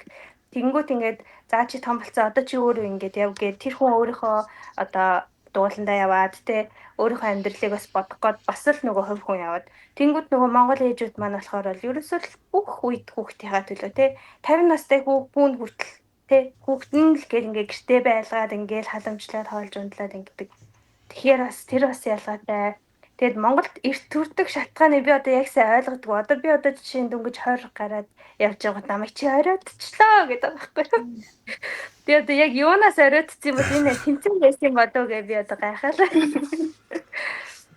Одоо яг сая Алкагийн Алкагийн ярьж байгаа дээр яг бас шинэ айгуу том орж ирж байгаа байхгүй. Тэг хүүхдийн хүмүүжил гээл тэгэнгүүт чи нэрээ бас ус орон болгонд айгуу өөр байгаад идэг. Дээр нь яг онцлогуд гэхээр бас одоо Аз соёл болоод тэр үе бас юу байгаад байж та эрэгтэй хүүхэд, эмэгтэй хүүхэд хүүс гэдэг дээр бас нэлээд ач холбогдол өгөөд идэг тиймэрхүү онцлогуд байгаад байна. Яг сая сүүлийн тэр хэлж байгаа нөгөө юу байгаа штэ хүүхэд өсөөд ээж аав нэлээ ингээ халамжлаад тэгэнгүүтээ яг 18 нас 20 нас гэл ингээ тустаа гарч байгаа штэ. Америк энэ тэр би даасан баг. Би солонгостой монголчуудыг харьцуулахад бол солонгос хүмүүс ер нь юу ч хийж сураагүй яг амьдрал дээр гараад байгаа. Одоо оюутан болол оюутны байранд ирдэг ч юм уу тий. Тэр байдлыг харахаар ингээд солонгос ээжнэр нь маш их одоо өмнөөр нь бүх юм бэлдэж өгдөг, хоолыг бэлдэж өгдөг, хувцсыг угаагаад өгчдөг. Ерөөсөө тийм юм ядаж ингээд ороо хураах гэдэг зүйл биднэрт бол ингээд багасаа байж тээ. Яаж л бол ингээд тэгэл ямар ч нэг бас ажилгүй байлаа ч гэсэн бас нэг худлаа он тий. Хувцаа ивхэл ороо ураадаг ч юм. Тэгэхэд тэр тал дээр нь солонгосчууд бол маш одоо эсрэгээрээ юу ч хийж үзээгүй. Тэгэж амьдрал дээр гараад харьцангуй эсрэгээрээ монголчууд харин бас нэлээ юм хийгээд үзчихсэн. Тиймэрхүү санагдаад байдаг байхгүй. Тэгэхээр ер нь та нарын маань хувьд тийм одоо төрөх одоо за хүүсгээл гэж ер нь зөвхөн хоолсын одоо онцлогуд юу вэ тий? Би бол тэр бараа ээж гэл номыг бас нэг тухайд харж л лээсэн. Тэнгүүд Америкт байгаа хүмүүс Аз ээж нарыг хараад илүү онцлогтой байна гэдгийг онцлоод байгаа байхгүй. Тэгэхээр та нарын байгаа газар бас тийм ээ. Илүү онцлогуд нь юу байна? Тэгээд энэ хүмүүжил тал дээр бас нэрээ яг дураараач гэдэг юм уу? Одоо хүүхдээ ирэх гээд нэг талаараа байна штэ тий. Тэр талаар юу байдаг юм бол манайхаа нөгөө нэг Аз соёл, Европ соёл гэдэг шиг тэр юм бол ер нь хаач ер нь явах юм шиг байна. Одоо манай Аз гэхээр хамгийн том төлөөлөл гэнгүүт Солонгос, Япон гэж явж штэ. Тэгээд нөгөө түүхийн харахад айгуу тийм нөгөө зовлон үтсэн те ядарч ийсэн, дайнд нэрвж ийсэн, ядарч зовж ийсэн, айгуу хөлсөлтөнд нэрвж ийсэн гэнгүүт тэгээд дээрээс нөгөө эцгийн эрхийг явс гэдэг те. Тэнгүүт одоо нөгөө хоолойдсон гэдэг бол чинь бүр дээр үеэс нөгөө хөлсөлтөнд нэрвжснээс болоод тийм байсан. Тэгээд нөгөө хүн ам нь их учраас нөгөө айгуу тийм багасаа тэгж айгуу их тийм нөгөө өрсөлдөөнд байж одоо нөгөө нэг тэр нийгэмдээ тухайн амьдрал тойж гарч ирж байна биш. Тийм учраас ингээд багаас нь ингээд нөгөө хүүхдийг шавдуулж одоо нөгөө пүүшиж амьдруулдаг болсон. Энэ нь одоо манай Аз хүүхдүүдэд нэг талаараа дарамт болоо. Манай Аз хүүхдүүдэд нэг талаараа дарамт болдог ч гэсэн ирээдүйд бол тэр нь надад айгүй юу юм шиг санагдаад байна. Юу юм шиг санагдаад байдаг хөөх. Одоо ингээд яг одоо спортоор ингээд надад хамгийн өөрөдөг спортоор ингээд ярьдаг. Энд ч байгаа ингээд хүүхдүүдийг ингээд харахад аав ээж нь ингээд одоо манай Озын бол юм харууд ингээд хүүхдүүдээ одоо ингээд харж байгаа. Алдаа гаргасан ч гэсэн ингээд амар яагаад байгаа вэ? Одоо ингээд дэмжээл чи чаднаа зүгээрээ те дараагийн удаа тэгээрээ ингээрээ гэж хэлээд энэ тэнгүүд манай Аз бол тийм биш. Чи тэгэхэд тэг хэвээр байсан тэгэхэд яаж байгаа ингэж байгаа гэдэг. Энэгээр одоо хаан ч үсээ нэг тийм юугаараа бол одоо айгу нෝл юм шиг байгаа юм. Дахиад юм шиг надад санагдсан. Тэгээд дараагийн ярьж байгаа хүн чинь манай би бас нөгөө нэг одоо ээж аваасаа ингээл дандаа урмын үг сонсох хүсдэг байхгүй юу? Одоо энэ чи сайн байна, чи ингэж аачин болж энэ чи өстө мундаг шүү гэж ерөөсөө хэлдэггүй. Манай монгол аав ээж нар болохоор за миний хүүхд бол болж ин гэхдээ би нэг болохгүй юм хэлээд өгчий гэж боддог байхгүй. Тэгэнгүүт надад болохоор тэр нь би ерөөсө болдгүй мэн гэж ойлгогддог. Тэгэхээр яг хүүхдүүдээсээ болж магадгүй эсвэл би арай жоохон тийм барууны юм хүсээд ээжээс магадгүй. Манай аав ээж бол тэгдэг одоо ингээл ер нь бол ингээл сайн байвал үуч хэлэхгүй. Ингээл байжлаа. Тэгэл нэг юм алдаа гарах юм бол ажи тэр чинь болохгүй гэд хэлдэг. Ер нь бол нөгөө түрүүний бар ээж гэдэг номыг би бас уншиж ирсэн. Тэрийг уншиж байхдаа бол нөгөө хятад эмэгтэй өөрийнхөө ээжийн тухай бичиж Америкчуудыг чочирдуулж байгаа байхгүй тий. Тэнгүүд надад бол ерөөсөө тийм үнэхээр чочирдуулж байгаа юм байна. Тий би бол тэр чинь нөгөө бар жилтэй ээж нэтэр өрсөн амир ингээд сэргүүц шээ. Охинтойгоо ингээд сайн ингээд санаа нийлэхгүй ингээд амир зөрчилдөд идэг ингээд гахаа жилтэй охин багхгүй юу. Тэгээ ингээд би бас бар жилтэй манай том охин гахаа жилтэй байхгүй. Тэгээ бас би өөрөө уншиж яг л үнэн байна даа гэж амар бодсон. Тэнгүүд охин нь болохоор нөгөө Америкт төрсөн учраас айгууны юм Америк хийсэн байгаа зү тий. Тэнгүүд ээж тэгээд сурвалцаад байгаа. Тэгээд машин яг ингээл багаар аваад өсөх нь л одоо зөв юм баг гэж зөв юм болов л гэж боддог шүү дээ. Загнах үедээ загнаал, урамшуулах үедээ урамшуулаад тий. Гэхдээ яг ингээ хүүхд болгон яг тусдаа өөр ээ тийм а миний харж байгаагаар урамшуулсаар урамшдаг хүүхд. Загнуулахаар нөгөө нэг хурцдаг хүүхд байдаг байхгүй юу? Би бол хизээ загнуулаад би энийг данаасаа хань гэж хизээш бодож үзээгүй. Би загнуулчих юм бол би хийхэ болчих. Ингээд би дахиж хизээч хийхгүй гэж боддог. Тэгэхээр бол хүүхдээ болгоо яг өөр хүлээж авдаг ах юм байна. Би туршилтаас харж ирсэн нэг Netflix дээр байгаа. Ямар нэртэй лээ? 100 Human ч үлээ. Ямар ч тач яг ингээд 100 хүний ингээд туршиж үзэж байгаа байхгүй юу? Яг шинээр ингээд нэг 5 эргүүлдэг юм байдэн штэ. Тийм юмар ингээд сургаад тэгэнгүүт зарим хүмүүсийн ингээд чадж байгаа ч гэсэн зүгээр рандом улаан бөмбөг суулчих юм бол тэр шалгаж байгаа хүмүүс нь муу амар муу байна. Окей харагд хийж юм гэхдээ л чадахгүй байна гэх юм уулах хэвээр. Тэгээд дахиад 5 минутын дараа оруулж ирээ дахиад шалгана.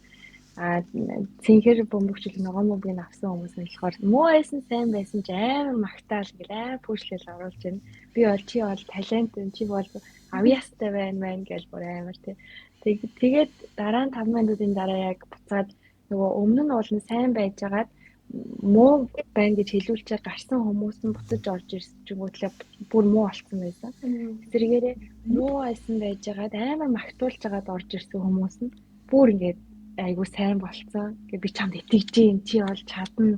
Дахиад 5 минут хичээч юм бол чи бол яг алах гад байна гэж хэлсэн хүмүүс нь ингээд амар урамшаад ороод ирсэн. Би тэрнээс тэгээд ойлгосон юм болохоор хичнээн хүн муу байсан ч гэсэн хичээж байгааг нь харах хэрэгтэй. Хэрвээ одоо хичээлд харагдсан байвал муу байсан сайн байсан ч тэр хүн нэг урмын өөх хэрэгтэй, яаж сайжрах хэрэгтэйг нь хэлэх хэрэгтэй гэдгийг би яг өөртөө хүлээж авч ирсэн байхгүй. Мэдгүй Германд болохоор яг хүүхэд хүмүүжүүлэлтээр хамгийн анхаардаг зүйл миний ажиллаж байгаагаар бас миний бас эргэн тойрны хүмүүс бол яг энэ байгаад идэх. Ихэвчлэн яг бие дааж сургах нь тэдний хувьд айгүй чухал. Одоо багаас нь Америкаас нэг сонголтын өөрчлөлт өгдөг гэж штэ тий. Яг нэг наснаас би бол миний хувьд ч гэсэн арай л бас хэтэрхий эрттэй санагдаж байна л та. Гэхдээ ерөнхийдөө нэг 2 мар наснаасаа цэцэрлэгтээ нэг ороод 1 наснаас ордог. Тэг 2 наснаасаа ерөнхий юм гэж жоохон ойлгоод ирэнгүүт баг алдаанууд хийхийг айгүй хичээдэг юм шиг санагддаг. Одоо аюулгүй орчинд хүүхэд баг алдаанууд хийж алдаанаасаа хурдан суралцж явах нь маш үр дүнтэй гэж үздэг юм шиг надад санагдаад байхгүй.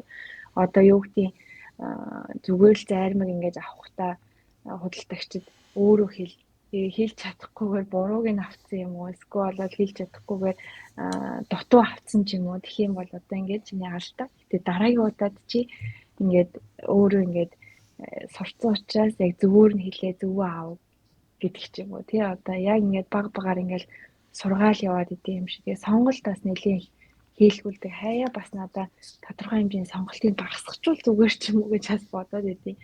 Тэгэхгүй болохоор хитрхи бас энэ сонголтонд хүүхэд байгаад ахаар бас айгүй хэцүү, стресстэй юм шиг бас санагддаг. Яалтчгүй алийнхын намайг хэлсэн шиг алаас нэг жоохон балансыг бариад тэнцвэрийг олоод нэг хүүхдийг мөнжүүлэл бас зүгээр ч юм болоо да гэж бас би хувьдаас хараад идэг. Тий. Америкчуудаас нэг ажиглагддаг юм нь болохоор нөгөө буруу юм гэж ерөөсөө зэмлэж сургадаггүй. Оо яах вэ те дараагийн удаа болно. Чи ингэсэн үү? За яах вэ гэд ерөнхийдөө үргэлж уучлаад үргэлж ингээд тэр хүүхдийг комфорт хийгээд ингээд тайван тэр хүүхдийг happy байлгах дээр их анхаардаг боловч энэ буруу энэ болохгүй гэдгийг хэлдэггүй. Тийм учраас маш их гэмт хэрэг гардаг те. Маш их хүмүүс яг ерөөсөө өөрийнхөө байдаг энэ буруу зүйл юу даа гэдгийг ойлгодгүй юм шиг надад санагдаад байдаг байхгүй. Тэгээд ерөөсөө хүүхд байхаас нь тэр нь бол хэлээгүй юм уу да гэж ажиглагддаг. Тэгээд дээрэс нөгөө би ч одоо нөгөө нэг яхаа өөрөө хүүхэд болохоор хүүхдийн зүгээс яриад байгаа шүү. Нөгөө нэг заримдаа эцэг эхнэр би л зүгээр тэгж хэлмээр санагдаад байдیں۔ Худлаа байсан ч хамаагүй хүүхдийг нэг юмд авьяастай гэд хэлчихээсэй гэд. Яагаад вэ гэхээр би одоо яг сандаг байхгүй. Би ингээд яг жоохон байхад одоо хинч одоо чи мундаг шүү, чи юм шүү гэж ерөөсөө монгол хүүхдээ хэлдэггүй шүү дээ. Тэгсэн чинь нэг өдөр намайг нэг хүн тэгэлцсэн байхгүй. Өчөөстэй айгу хилэндээ авьяастай хүүхд гэсэн шүү дээ. Би аавс чинь тэгээс сонсоод чи айгу авьяастай гэсэн. Тэгээд тэр хүн явсны дараа би ингээд итгэж хэлж байгаа байхгүй. Би үнэхээр авьяасгүй ч байсан биш магадгүй те. Тэгвэл би үнэхээр итгээд авьяастай гэдэг үгэнд итгэж байгаа. Яагаад тэгэхээр чи айгу мундаг хичээл зүтгэлтэй хүүхд байна гэвэл би итгэхгүй. Яа тэгвэл би хичээл зүтгэл гаргаагүй. Тэнгүүд авьяастай гэдэг үг надаа би тэгвэл цаанаас чадах юм байна. Би угаасаа чадах юм байна гэдэг юм итгэл төрүүлсэн байхгүй надад. Тэнгүүт би би тэгвэл хизээч энийг чадах юм биш. Яаж хийсэн би чадах юм байна гэдээ ойлгоцсон. Тэнгүүт би тэгж хэлмээр байдаг байхгүй аав ээж нарт. Хөгжимч вэ, урлагч вэ, спортч вэ те. Миний хүч өстэй. Үнэхээр авьяастай шүү. Гээл хэлчих. Тэгэх юм бол тэр хүүхд чинь би цаанасаа л чадах юм байна гэд ингээд урам орчно. Энд болохоор яг наадхан дээр чинь бас нэг герман эцэгтэй яг ярьж исэн.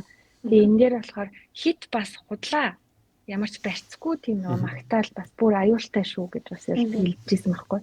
Тэгэхээр энэ тийм ээж аав нар бас бүр аюул хичээлд гаргадаг юм ярилцах. Хүүхдтэйгээ бүр маш их цаг гаргаж бүх зүйлийг тодорхой тайлбарлаж өгөхийг хичээдэг. Мэдээж яг хүүхдийн насанд нь тохирсноор мэдээ ингээ хамаг ингээл асуудал яриад байхгүй шүү дээ тий. Тэрийг би бас өөртөө айгүй сурж байгаа гэж бодоод байгаа байхгүй. Ингээд ямар нэгэн асуулт гараад ирэнгүүт ч одоо яг манай охин томрох тусмаа ингээд сонирхолтой асуултыг асууна. Тэгээ хаяа яах вүлээ гэж бас нэг хальт бодно. Тэгээ тэр болгонд яг ингээд айгүй хичээлт гаргаж сайн тайлбарлаж өгж урамшуулах үед нь урамшуулж гэхдээ яг бодит жишээтэй тий яг тэр үед чи ингэжсэн чинь айгүй надад мундаг санагдсан. Тэгэхээр чи яг энэ тал дээр айгүй сайн юм байна. Тийм учраас чи яг энэ талаараа ингээд сайн явах хэрэгтэй гэж би бодож байна. Чи ихтэй бас юу гэж бодож байна гэж аюух асуудаг. Ингээд хэрвээ ямар нэгэн асуудал цэцэрлэгт нь гарсан ч юм уу ингэж тэгж гэх юм бол тэгээд ихчгүй яасан тэгчээч тэгээд ингэж бол хэлэхгүйгээр тийм үү чи яасан тэгтэн чи юу гэж бодсон юу гэж мэдэрсэн тэгээд чи багштай хэлсэн чи ямар юу гэж хэлж ийсэн гэд ингээд дандаа ингээд айгүй тийм яриа өрнүүлж айгүй их цаг гаргаж ажилдаг. Тэгээд одоо бусад ээж аауд ч гэсэн хэрвээ беби байхад нь ч юм өөр хүүхэд ингээд өөр бебиг зогч мөчих юм бол бас бебидээ хүртэл ингээд тайлбарч хэлдэг. Одоо үгүй болохгүй энийг бол ингээд зохиж болохгүй гэд тэгээд нөгөө эсрэг эцэг ихээс нь уучлахгүй байдаг. Эсрэгээрээ өөр хүүхдийг загнах бас болохгүй. Одоо юу гэдэг яг тийм нэг соёлтой тий. Одоо миний хүүхдийг өөр зохиод авчих юм бол хой чи гэд одоо тэр хүүхдийг бол бид загнахгүй нэ штэ. Илүүтэйгээр аав ээжийг хайж олоод энэ танаа хүүхдөө жоохон анхаарахгүй бол гэж жоохон тийм ээж аавт нь илүү их шаардлага тавьдаг. Тэгэнгүүт ээж яна уучлаарай анзаарсангүй ч юм уу. Бас жоохон бүдүүлэгдүү ээж аав нар бас байна. Тэгээд анзаарахгүй анзаарч хамаахгүй ч. Гадаадад яг хүүхэд өсөхийн онцлог гэх юм уу да нэг одоо ялангуяа одоо анхны хүүхд дээр гэхээр бит хоёр хоёулаа мэдэхгүй учраас хажуунаас одоо ээж аав зөвлөх тийм юм байхгүй учраас илүү одоо асуудал гарахаар аль болохоор одоо онлайнаас хайдаг ч юм уу номноос ингээд шийдэл авах гээд том хүүхдээрээ бид нэр тэгээд илүү игрээл ядаж нэг төвшөнд очиод ярилцаж сууж байгаа дээр ч гэдэг юм ингээд нэг илүү онлайн юмар илүү түгээмэл харьцах байхгүй. Тэгээд Монголдо ирсэн чинь манай хүүхэд яг одоо эмээ өвөн ингээл ангуутай нэг талаараа ингээд жоохон дураараа байна. Нэг талаараа болохоор айгуу тийм өөрийгөө илэрхийлж чадчих, зөрөгтэй байна гэдэг тиймэрхүү юм хэлээд Монголд ирээл бас дундуур цэцэрлэг энэ төр явахад ч нөгөө бүжиг юм дээр алж байгаа юм чи ямар цайцаах хүмүүсээс ингээл тэр юм дээр чи ингээд бус хүүхдүүд жоохон хичээл тэгж яхаа тиймэрхүү юм байхгүй. Тийм давуу талууд байгаа даа. Өвөөдөө жишээ нь тэгсэн гэж байгаа байхгүй. Автобусанд явж хагаад өвөө өлсөд байна ингээл нэг тиймэрхүүсэн чи одоо очиод хараад юм гэдэг гэсэн чи тэнд хоолны газар байж та буугаад идэж болтгүй эсвэл та мөнгөгүй байгаа мөнгө л ингээл хамаагүй яриад гэсэн чи өвөөд ингээл автобусанд явж байгаа ямарсаа олон хүмүүсээ санаа зовоод тэгэл яг хамаагүй чимээгүй гэдэг хэлж чадахгүй. Манай дунд охин болохоор бас нэг юунд байх та тэнд байх та нэг уйлаад тэг нилээх уйлаад харна ингээл тухайд өгөнд орохгүй болохгүй гэл 0 мол руу хүртэл оруулж айлах гал амьдаа ингээл үзэж байгаа байхгүй. Тэр амар орилол уулаад чинь нэрээ бас одоо нэг хажууд айл дуудлага өгч юм уу тийм хүүхдийн эрхийг нэлээд байдаг болохоор яг Монголд байдаг шиг янз бүрийн байдлаар ингэж хандаж болохгүй тийм шинэлэг юмнууд бол нэлээд одоо тохиолдож байсан. Тэгээ яг манай баг хоёр болохоор илүү Монголдо өссөн учраас ингээд эгчтэй нь харьцуулахад нүүрэмгийн тал дээр ч юм ингээд арай жоохон баг одоо ахмад хүний өдөөс ингэж болохгүй ингээд нэг цаанаасаа сургууль нийгэм одоо бус зүйлээсээ илүү тийм юм авчиж байгаа учраас илүү тийм даруулгатай өсчдөг ч юм уу. Нөгөө талаар өөрийгөө илэрхийлэх тал дээр жоохон сул болчтой юм байна гэж надад бол санагдсан. Тэгээ одоо ялангуяа смарт утасны хэрэглээ гэдээ байгаа штэ. Монголд бол тэр амар тэгээд нөгөө хүүхдүүд эцэг эхчүүд нь хүүхдтэйгээ цаг гаргахгүй ялгаагүй бүгд одоо манай гэрүүлч нэг бараг ялгаагүй байхгүй тиймэрхүү асуудал тулгараад байгаа байхгүй. Тэгээ өшөө ингээд цаа наадам гэл хүмүүсийг харж байхад хүүхдүүд нь яг уулзаад лагер энэ дээр бол хамт тоглоод гэхээс биш бусдууд уцаа ингээл ер нь аваад ялангуяа жоохон өсвөр насны хүүхдүүдтэй болцсон үед бол уцал бол номер 1 тэгээд тэнд бол бас амьд харилцаа амар хэцүү байдалд ер нь орж явах шиг байл. Солонгос бол одоо уцыг жоохон хориглон ч гэдэг юм уу сургуулийн орчин тиймэрхүү юмнууд бас яригдал хэлээ тэгэхээр бас тиймэрхүү асуудал бол айгүй их одоо ярилцах одоо тий хүүхдтэйгээ цаг гаргах гэдэг ч уг нь айгүй том юм байгаад байдаг. Магадгүй Европын тал дээр илүү дажгүй ч юм уу гэж л надад бол зүгээр хөндлөгөөс харахад бол тийг санагддаг. Яг ингээ ажиллахаар Герман гэр бүлийн ээж аав нар бол 3 нас хүртэл нь хүүхдүүдтэй утас үзүүлэхгүй зурагтыг бол зөвхөн 7 хоногийн сүүлээр нэг өдөр гэр бүлээрээ хамт яг гоё юм үздэг гэдэг нэг тийм баримталтай юм шиг санагдаад дийлэнх Одоо миний хүрээллийн германчууд тий. Тэрийг ч гэсэн бас хүүхдийн эмч нь бас зөвлөдөг байхгүй юу? Хүүхдийн сэтгэхүй 3 нас хүртлээр айгуу тийм хурдтай хөгждөг учраас тэр үед нь ингэж зурагт зөөлж ч юм уу гар утсаар ингэж хязгаарлаж болохгүй. Хүүхэд орчноос анзаарж явах ёстой. Орчноосоо их уйдангаа бас их юм сурах ёстой. Уйдалтаас хүүхдүүд их юм сурдаг гэж бас аюу зөвлөдөг байхгүй. Тэгээ ер нь бол асуудаг. Ер нь хүүхд чи хэр их утас сэрэлдэг вэ гэх тий одоо тийм байдгүй хоол ундаа яг ямар хэм маягаар идчихин гэд. Ингүүд яг миний ажилласнаар жоохон араб, турк тийм гаралтай хүмүүс бол ингээд хоол идчих байхдаа хүртэл хүүхдээ ингээд утсын үзүүлээд идүүлж явах жишээтэй тий тэрийг гэхдээ тэгээд бас одоо давуу талтай бас байж болно. Зарим ээж аав нар хэлэхдээ манай хүүхдтэй англиар одоо амар бараг ярьдаг болцсон. Утас үзэж яасараагаад одоо ингээл өөрөө YouTube руу орол ингэчих штэ гэл ингээд бас одоо технологитойгоо зэрэг өсөөдэн гэдэг утгаар бас тэгж давуу талыг хараад байх шиг байна тий. Тэгээ яалтчгүй ер нь дийлэнх германчууд болохоор тэрний эсрэг байдаг юм шиг санагддаг. Тэгээл яг хуу бүхэл ээж аав нар угаасаа хүүхдтэй байж болох хамгийн сайнараа л хүмүүжүүлэх гэж хичээж байгаа өөртөө боломж болцоогоор байгаа цагаа хамгаараа л зарцуулах гэж хичээж байгаа. Тэгээд миний хардгаар бол бит хоёрын хувьд бол яг охиныхаа хажууд утсаа ингээ удаа оролдоод байгаагаа харуулах сонирхолтой байдаг. Тэгэнгүүт мэдээж угаасаа шууд барьцаад ирнэ шүү дээ. Тоор харж байхад би харж болохгүй ингээл тээ. Гэхдээ хаяа яг нэг өвдөж ийм уух ёстой ч юм уу болоод ирж мэрх юм болоод яг саатуулдаг юм хүм бол ялчгүй тэр мөр бол таарж байгаа байхгүй. Тэгээ энэ бол хүн болгоно яг ялангуяа эцэг ихэд тулгарч байгаа айгүй том асуудал байхаа. Тэгээд аль болох нийгэм бас тэрэнд аюух нөлөөлөх баг. Иргэн тойрны нийлж байгаа хүмүүс ажлын хэм маяг үнэхээр тэгээд ажиллаж байгаад амар оройдж ирээлтэй ядарсан бол мэдээж хүүхдтэйгээ шууд тоглоал цаг гаргах бас хэцүү. Тэгэхээр яг ямар улсад амьдарч байгаасаа шалтгаалаад ялчгүй энэ дээр бас давуу тал сул тал эцэгчүүдэд гарч ирж байгаа чаленж гэж бол гарч ирж л байгаа. Германд бол энэ тал дээр миний харж байгаагаар бол харьцангуй бол гайгүй. Тэгээд ер нь цэцэрлэгээс нь аваад дандаа найз нартай хамт тоглоулахыг хичээн. Тэгэл хүүхдтэй олцохоор яалчгүй хүүхдтэй хүнтэй л нийлдэг болчтой юм байна. Хүүхдийнхээ ээж аав нартай барыг найз нар болчтой юм байна. Тэгэл цэцэрлэгээ тараад хаяа манаа тэргээд хамт тоглоулах хүүхдүүдээ гээл тэр хооронд нэг жоохон гэр оноо цэцлээл хоорондоо ч юм яриад санаагаа солилцоол нөгөө тал руу бас яваал гэх мэтчлэн жоохон тийм маягаар бол энд аргалж байдаг гэх юм уу.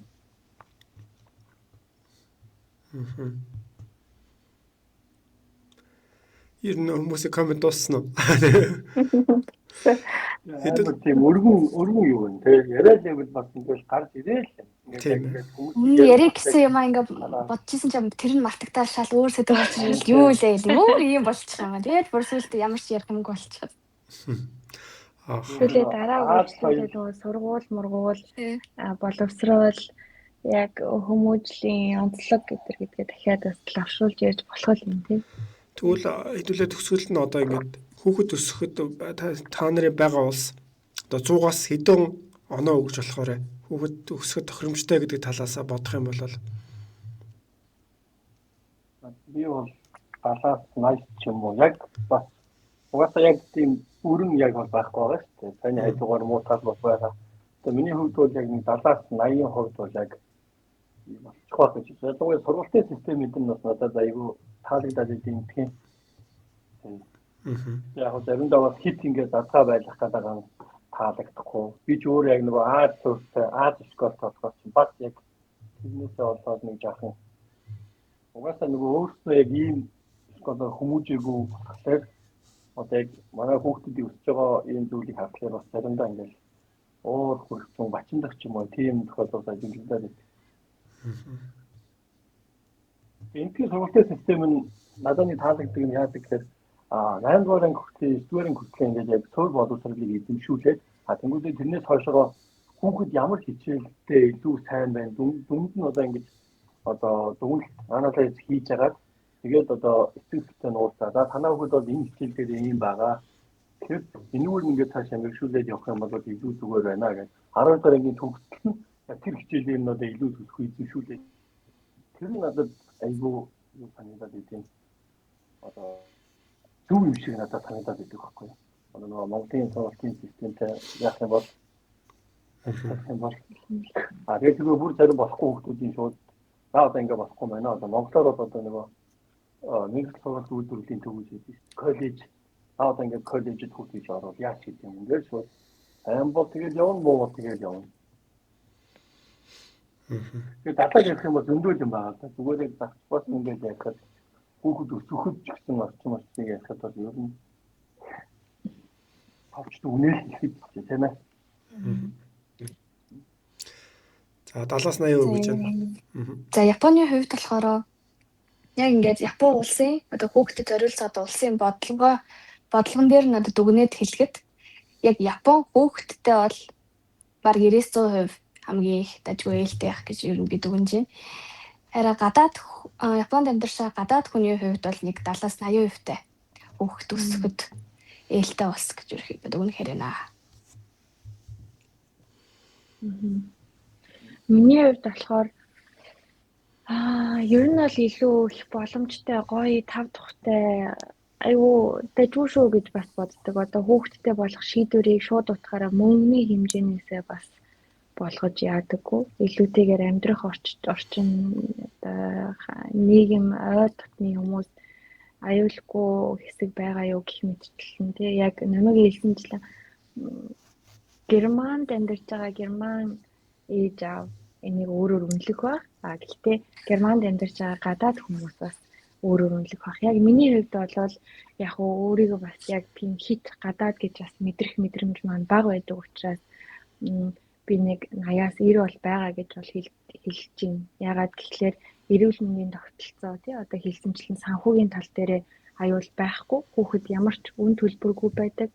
Төрхийн өмнө ч төрсний дараа ч ямар ч үн төлбөргүй ээжийнхаа юм уу аавынхаа нэрэн дээр хамт даатгагдчихдаг. Гэр бүлийн даатгал гэж байдаг учраас нэмж ямар ч даатгал байдаггүй хүүхэд дээр.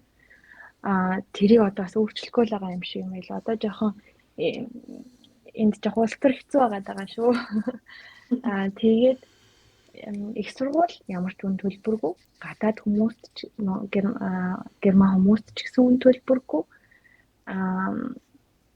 Тэгээд 10 жил бас ямар ч үн төлбөргүй. Цэцэрлэг дээр л жоохон хотуудаас хамаарад төлбөртэй байдаг. Гэтэ тэр нь тийм их биш. Бас дээрээс нь эцэг эхийнх нь орлогоос нь хамаарна. Берлин бол яг Германд идэг ганц цэцэрлэг нь үн төлбөргүй бас хот байхгүй. За тэгээд хүүхдийн юу гэж байна? Ээж нэр төрөөд хүүхдүүдтэйгээ хамт ингээд уулзалддаг гэр бүлийн төв гэж байдаг. Тэгэхээр тэрэн дээр бас ээжүүд яг декрет аваад гэртээ байх үедээ хоорондоо мэдээлэл солилцоод хүүхдүүдэд уулзуулаад шууд утгаараа хүүхдүүдэд бас нийгэмшүүлээд явах бүрэн боломжийг бас олгож байна. Тоглоомын талбайнууд аягүй их байна. Сургууль цэцэрлэгт багш нарын тоож гэсэн аль болох хангалттай их байлгахыг хичээдэг боловч бас төдийлөн байдаггүй. Гэхдээ ядаж хичээдэг.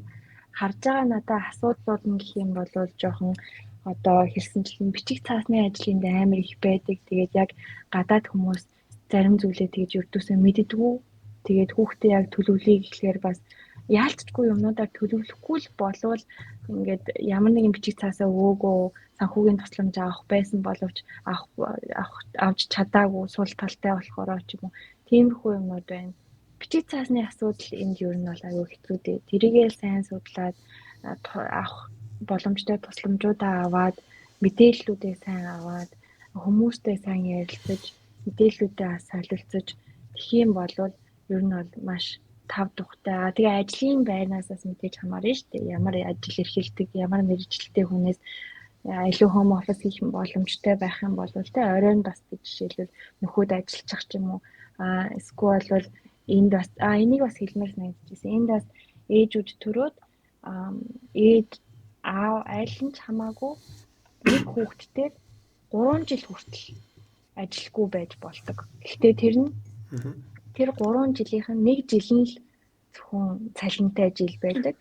Гэхдээ 100% цалинтай биш. Өмнө нь ажиллаж исэн жилийнх нь нэг 60-аас 65% одоо төлдөг гэх юм уу. Тэгээд аль нэг нь зөвхөн нэг бол ээж нэг бол аав нь. Тэгээд аавуудаас нэг дор хаяж 2 сар тэрээс авах ёстой. Одоо бүтэн жилийн дор хаяж 2 сар энэ бол аавууд бол авах ёстой. Тэгээд тэрийг бол зэрэг авч болно. Гэхдээ нөгөө цалингаа бол нэг нь л авна шүү дээ, тий. Тэгэхээр энийг бас зохицуулах боломж бас маш өндөртэй. Цэцэрлэгийн багш нар бол зүгээр жижигсэн гэдгийг мэдээж шууд ажилласаа чөлөөлөгддөг цалинтай. Гэх мэтчлэн ингээд хүүхдийн эрхийг хамгаалах, хүүхэд гэхээсээ илүү ер нь ингээд ажиглаад хахад Германд хүний эрхэд зөрчсөн л юм байх юм бол тэрэн дээр аягүй харах хэмжээ авах нь зөндөө юм хуулиараа байдаг юм шиг санагдаад байгаа. Тэгэхээр ер нь бол миний хувьд Германд хүүхэд өсгөх бол гадаад хүмүүст ч гэсэн тав тухтай дайжгүй хамгийн гол нь мэдээл тэр бичиг цаасны асуудлуудаа сайн мэддэг байх хэрэгтэй. Тусламж бас хүсэж чаддаг байх хэрэгтэй. Өөрөө болох гээд ингээ хичээгээд авахгүйгээр туслах зөндөө нийгэмлэгүүд байдаг учраас өөрөө ингээд яг тэрнлүү яваад очоод судлаад юмнуудаа эртгэн бас хөөцөлдөж бүх юмаа сайн төлөвлөхгүй бол угаасаа энд ер нь бас хэцүү болох магадлал маш өндөртэй гэж харж байгаа. Одоо Америкийн хувьд бол тэгээд Америкт амьдардаг аав ээж нар маань бас намайг юу авах хаа засаад бичээд коммент дээр бичээд явах хаа. Ямар ч гэсэн миний харж байгаагаар бол цэцэрлэг бод маш үнэтэй. Маш өндөр үнэтэй. Тэгээд их сургууль маш өндөр үнэтэй. Улсын анх сургуулиас ахлах сургууль хүртэл үнэгүй байдаг. Тэгэхээр ер нь бол яг хөө цэцэрлэгээд даваадах бол тэгээд нэг гайгүй үнэгүй болчихно гэсэн.